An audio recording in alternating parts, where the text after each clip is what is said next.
د سټي کونسل منګوري بابوزه منتخب بلدیاتي چیرمنانو د فاند اختیاراتو نه ملایدو او د غوی په اجلاس کې د سرکاري افسرانو په نه راتګ خپل اجلاس احتجاجاً د سټي کونسل منګوري نه بهر د سیدو شریف او منګوري په سړک وکړو چې په سټي کونسل میر د ویلج کونسل نیبرهوډ کونسل چیرمنانو او د سټي کونسل ځانو غړو ګډون وکړو. احتجاج کې ویل شو چې د بلدیاتي ټاکنو وروسته حکومت نه بلدیاتي ټاکلي شوي غړو له فنډ ورکوي او نه اختیار چې له کبلې مختلف غړي وزګار ناست دي. دا شپږمه میاشته د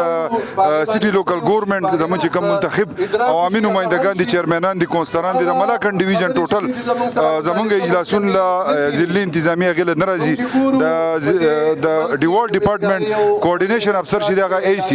ای سی دونه زحمت نه کوي چې هغه راشي هغه د دوه پیری لیټر شي او پرون په جرګم شوی دا موږ د خلک راوتی و دی وجه د کونسل اجلاس بهر زکو کو چې موږ مجبور شو ځکه موږ عوامو منتخب کړو د عوامو په طاقت باندې راغلیو. د سوات ډیپټي کمشنر په خپل سوشل میډیا پیج باندې په یو ویډیو پیغام کې د دې اجلاس په حق ویل دي چې ټاکلي شوي تنانو خبره څوک نه مني نو دوی د خپل څوکۍ نه استعفا ورکړي. मुझे तो बड़ा अफसोस हुआ है आज को जो دا ډیره د افسوس خبره ده چې نن میر صاحب یو اجلاس راغوښتی دی او د دې له وجې ټول روډ بند کړی دی چې له وجې عوامو او په خاص توګه مریضانو ته تکلیف دی.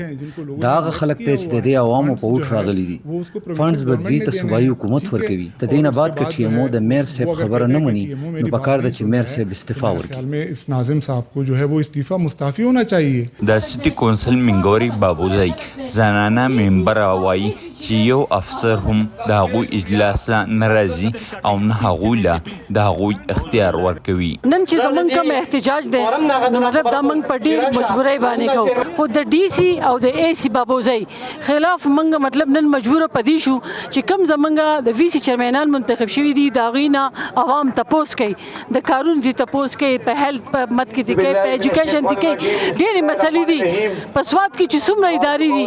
ټولې تحصیل بابوزۍ ته راځي خو اے سی او ډي سي دا چې دی نو مطلب دا زموږ کونسل ته نه راځي. سټي کونسل منګوري بابوزای د ملکنډ ډیویژن په 9 ضلعو کې واحد سټي کونسل دی چې په دې کې د ټاکلي شویو غړو شمیره